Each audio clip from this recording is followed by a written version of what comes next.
Bueno, creo que sí valió la pena llegar después de semejante viaje tan azaroso. Creo que para todos nosotros este evento es un evento como de consolidación del proceso que hemos venido trayendo en la construcción de las redes. Hay varias características de este esfuerzo que yo quisiera enfatizar en este momento. Y es, primero, el ya mencionado de la característica de las redes de gestión territorial de los tres países que han nacido de actuar y de una reflexión profunda que, recuerdo, hace muchos años discutíamos aquí en Brasil, y es el tema de la universidad como actor territorial. Y no la universidad como pensador, como investigador, como el relator de esa realidad territorial. Y recuerdo la experiencia con la Secretaría de Desarrollo Territorial aquí en Brasil, cuando se planteaba la idea de que los territorios necesitaban apoyos técnicos y que esos apoyos técnicos podían darlo instituciones de conocimiento e instituciones de conocimiento localizadas en el territorio. Eso que se unió a lo de las células territoriales y a lo que es hoy la red de gestión territorial en Brasil, con un vínculo muy profundo de redes presentes en el territorio. En el caso de México, y desde hace ya un buen número de años, se constituyó la red a instancias de este proceso iberoamericano que estábamos llevando con el programa de gestión de cooperación para la gestión territorial, pensando en hacer una convocatoria, un llamado a universidades que estuvieran haciendo trabajo en los territorios, que es una de las características fundamentales de la red de gestión territorial de México. Y en el caso de Colombia se planteó una idea similar, o sea, convocar a las universidades de las regiones, a las universidades que tienen presencia en las regiones. Y tal como lo mencionaba Rafael, es básicamente un trabajo que se hace desde los territorios, con presencia en los territorios. Y realmente ver la evolución que han tenido estos tres modelos de redes que se han ido integrando, que han ido creando una agenda de trabajo conjunta, que no solamente es el Congreso, sino que se ha venido nutriendo de una gran cantidad de intercambios, pasantías, visitas de investigadoras, visitas de profesores, que ha nutrido y está nutriendo y creando una agenda en apenas 3 años de intenso trabajo, pero que definitivamente va consolidando una estructura de trabajo. Y la verdad todo esto lo llamaría a uno a estar realmente casi que en una celebración, o sea, estar muy felices, lo hemos logrado, llevamos el tercer congreso, quien lo creyera, tenemos 3 redes, se han consolidado, se han institucionalizado. La red de México ya es una red temática de ciencia y técnica reconocida y apoyada por CONACYT. La red de Brasil tiene un vínculo muy fuerte con este modelo de CNPq que viene en este modelo relación universidad-territorio, y todo esto nos conduce, digamos, a la satisfacción. Sin embargo, hay grandes preocupaciones que yo quisiera poner sobre la mesa y dejarlas en un tono provocador pero estimulante de lo que tiene que ser la reflexión de las universidades. La verdad es que hay mucho por capitalizar, hay mucho trabajo que se ha hecho, hay mucho que hemos aprendido, hay mucho que hemos conocido, hay mucho que hemos integrado al aporte de entender cómo se dan estos procesos en los territorios, cómo se da el proceso de consolidación de las comunidades, la participación, el papel que tiene la participación, la identidad, la territorialidad, la adscripción, la innovación social como un factor determinante de la construcción de procesos territoriales estables, etcétera. Hemos avanzado, tenemos una infinidad de casos, muchos de los cuales se van a presentar aquí, que nos permiten ver las bondades de los modelos territoriales, a explicar estas interrelaciones, etcétera. Sin embargo, como redes, como 3 redes de 3 países que se reúnen creando un ámbito de carácter supranacional, hay una pregunta gruesa que se plantea y es: ¿qué significa que tengamos ese ámbito internacional? ¿Qué significa que tengamos la capacidad de convocatoria internacional, de reunir a 3 países que son absolutamente claves en América Latina en estos temas territoriales y desarrollo rural? No es menor hablar de Colombia, Brasil y México conjuntamente trabajando en la reflexión. Entonces uno dice, ¿cuál es la agenda supranacional de esta red de redes? ¿Cuál es la tarea? ¿Qué va más allá de apoyarnos mutuamente, de intercambiar, de crecer juntos, de hacer investigaciones conjuntas, comparativas? Hay una profunda reflexión que yo quiero traer y quisiera usar una cierta metáfora, o sea, si nuestra tarea fuéramos ingenieros y toda esta tarea se tratara de construir un puente que uniera dos peñas, un puente, esa es la tarea que tenemos. Yo me pregunto qué hemos hecho de ese puente, qué tanto del puente tenemos construido. Tenemos muchas bases, soportes, y cada vez hacemos soportes más profundos, pero el puente, nada que se ve el puente. Y quisiera plantear algo que me parece que es genérico y habla de la agenda, esta agenda de lo local y lo global, y es que por encima de lo local ocurren y tienen que ocurrir cosas que no están ocurriendo o que si ocurren, ocurren en sentidos inversos a la tendencia general que queremos del desarrollo. Y es que realmente la consolidación como estrategia de transformación del Estado, como lo suscribieron los presidentes iberoamericanos en Asunción, que hicieron un acuerdo, como lo saben hacer los presidentes iberoamericanos, sobre un tema que se llamaba reforma del Estado. Y dentro de ese acuerdo incluyeron que una de las reformas del Estado era la gestión territorial.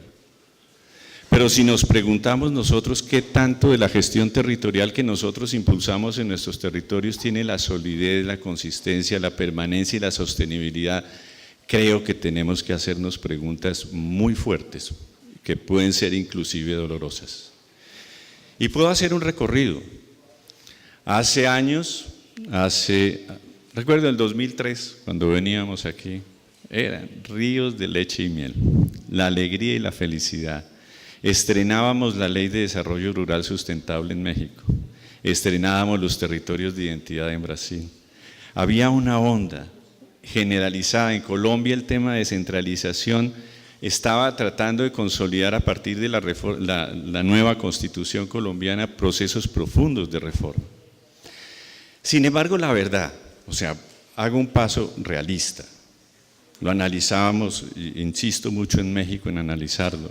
Tenemos en México una ley de desarrollo rural sustentable que sienta las bases de una estructura de gestión territorial para el mundo rural, pero que está muy corta en su aplicación. Ni la concurrencia, ni la descentralización, ni la participación han logrado consolidarse como una estructura de reforma y cambio rural real. En Guatemala se creó el Gabinete de Desarrollo Rural, que creaba una estructura que sacaba el tema de desarrollo rural del Ministerio de Agricultura y lo consolidaba en un proceso que ha durado años de negociación para construir una estructura institucional que ha sido desdibujada. Los territorios de progreso en Salvador fueron desarrollados con el apoyo, un apoyo muy grande del gobierno brasilero, han sido, o sea, flor de un día y se han retrocedido. La Ley de Desarrollo Territorial de Costa Rica, que es de las más nuevas, que todavía está en el momento de entusiasmo, cada vez se hace más sectorial. El proceso de consolidación de territorios rurales en Panamá tuvo un auge y un énfasis muy grande en la construcción de una institucionalidad que no superó un cambio de gobierno. La descentralización en Colombia en el sector rural con la creación de las unidades municipales de asistencia técnica, con la construcción de los consejos de desarrollo municipal, de desarrollo rural municipal, la creación de las estructuras de la Ley 101, de la Ley de Reforma Agraria posteriormente, que creaban estructuras territoriales, no han significado un cambio trascendente en la estructura del desarrollo rural. En el caso de Brasil, que fue tal vez donde en términos de aplicación se ha avanzado más en la constitución de territorios rurales, que fueron territorios de identidad con una lucidez enorme y luego territorios de ciudadanía, la construcción de una institucionalidad presionada desde las organizaciones sociales mismas, con la creación de la consolidación del Consejo, del CONDRAF, de la Secretaría de Desenvolvimiento Territorial y de las estructuras territoriales, ha manifestado una enorme fragilidad. En Argentina, el proceso de la construcción del ordenamiento territorial para la agricultura y el desarrollo rural fue una formulación que movilizó el mundo rural argentino y se quedó en su formulación. Todo esto me hace preguntar, ¿qué pasa en América Latina? ¿Qué pasa con esto? Cuando tenemos miles de casos exitosos, de casos concretos, de casos, el más reciente, territorios productivos, que es una iniciativa donde Remiso ha estado muy integrado en el caso de México, que leía las últimas noticias y el temor de los recortes presupuestarios nos van a conducir a que quede en pálidos resultados. Todo esto me hace preguntar, ¿qué pasa en América Latina? ¿Qué pasa con el planteamiento rural? ¿Qué pasa con los cambios estructurales? O sea, ¿cuándo haremos las vigas que soporten la carretera del puente? ¿Hasta cuándo seguiremos haciendo columnas, abriendo huecos, metiendo las bases de muchos casos? Ahora, esto no significa que no hayamos hecho la tarea. Esto lo quiero poner sobre un tema, digamos, con la idea de traer una reflexión sobre lo estructural de las transformaciones que nosotros pretendemos. Muchas veces, mucho de este proceso territorial participativo, de que la comunidad se organice, se movilice, haya innovación social, tengamos economías territoriales, tengamos enlaces de cadenas de valor en el territorio, eso lo tenemos claro, lo tenemos inventado. La pregunta es ¿por qué eso no trasciende en transformaciones estructurales que realmente se reflejen, en que se incorpore a las políticas nacionales y políticas regionales como lo pretende la Estrategia de Desarrollo Rural Territorial Centroamericana, que crucen el umbral de resultados? ¿Cómo podemos seguir en América Latina durante décadas aceptando que los esfuerzos institucionales, políticos y financieros, fiscales que hacen nuestros estados tengan tan pobres resultados en pobreza, en sostenibilidad, en gobernanza en los territorios rurales? Ahí hay algo que nos falta y es parte de la agenda que yo convoco desde la perspectiva supranacional, como un bien público supranacional, donde necesitamos unir fuerzas. Y necesitamos unir fuerzas las instituciones que están más próximas al conocimiento. Lo digo por experiencia propia. Hicimos una apuesta de crear una red de gobiernos. A través de la Secretaría General Iberoamericana creamos un programa que ustedes conocieron que se llamó el Programa Iberoamericano para Cooperación en Gestión Territorial. Y como dicen en Brasil, no dio cierto. ¿Y por qué? Porque la instancia gubernamental no es la instancia transformadora, permanente, que pueda tener el espacio de reflexión en estos cambios paradigmáticos. ¿Qué surgió de todo ese esfuerzo? Tal vez la herencia de Proterritorios son estas redes. Porque la institución del conocimiento, las instituciones, universidades, centros de investigación, instituciones internacionales donde, por ejemplo, RIMIS ha cumplido un papel fundamental como institución de conocimiento, más que como, digamos, como de cooperación. Las fundaciones, en tanto instituciones de conocimiento, tienen una responsabilidad histórica desde su perspectiva de institución de conocimiento, y es agendar estos temas estructurales. Agendar más allá de lo que es necesario, que son los casos, la forma como se organiza la comunidad, pero tenemos que reflexionar sobre qué es lo que nos está pasando. ¿Por qué no logramos hacer las transformaciones que son tan evidentes en el campo, pero que no significan reformas estructurales? Tal vez podamos pensar que no es nuestro tema, Ese es un tema ya de la macroeconomía, ese es un tema de la ciencia política, ese es un tema, pues la verdad es que no, ese es nuestro tema. E introducir en nuestras agendas digamos, con valentía, o sea, con terquedad, con audacia, los temas centrales de la gestión territorial. El territorio, o sea, no ser complacientes, a darnos un gran discurso sobre lo territorial y terminar haciendo lo sectorial de siempre. Hay grandes transformaciones de carácter conceptual, político, que son acuerdos de todos nuestros países. Pongo un ejemplo, cohesión social.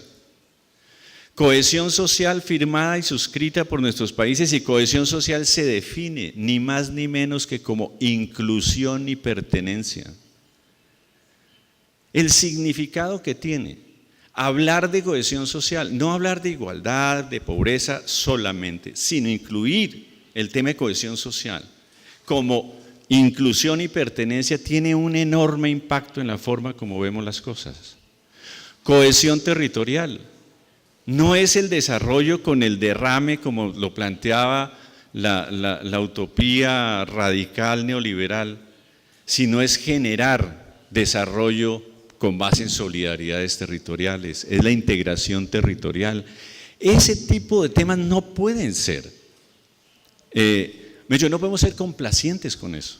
No podemos decir que queremos hacer gestión territorial, hacer una revolución que tiene una base democrática profunda en términos de la redistribución del poder en los territorios y terminar haciendo los mismos programas sectoriales de siempre. O estrategias territoriales bien concebidas que terminan buscando finalmente cómo financiarse con los recursos sectoriales de siempre.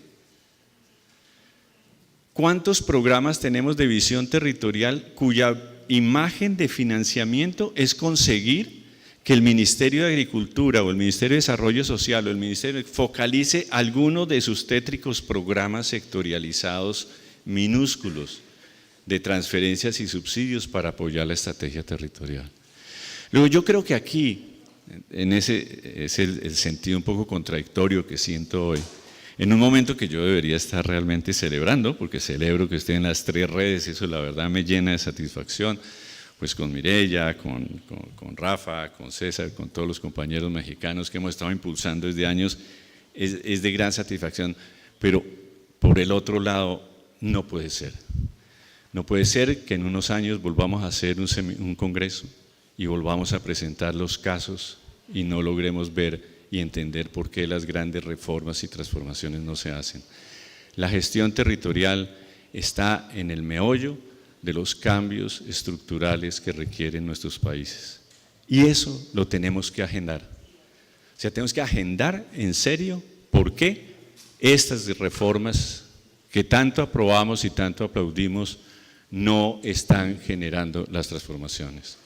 Tenemos que pasar de los cimientos a crear las columnas y los listones allá del puente, y tenemos que comenzar a ver que pase gente de un barranco a otro.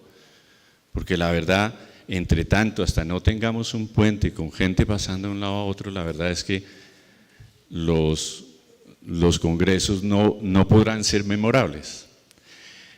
Entonces, esa es un poco una reflexión, tal vez es una catarsis de autorreflexión, pero quiero ponerla porque realmente tengo mucha fe y esperanza en que la institucionalidad de conocimiento, que es la que tiene permanencia en esta aventura de proterritorios en que yo embarqué. No sé cuántos ministros pasaron y no sé cuántos viceministros, y cada ministro que llegaba había que volverle a contar el cuento, que además no lo creía porque creía que era del anterior. En el mismo tiempo, todos ustedes siguen ahí, y desde hace ya 7 años, 7 es que estamos en México, 6, 7, 9, 7, desde el 2009 nos seguimos encontrando, seguimos trabajando y seguimos creciendo juntos. Eso nos da una responsabilidad de generar resultados y de generar procesos transformadores, que es lo que distingue estas redes de gestión territorial, que yo llamaría redes de gestión de conocimiento para la gestión territorial.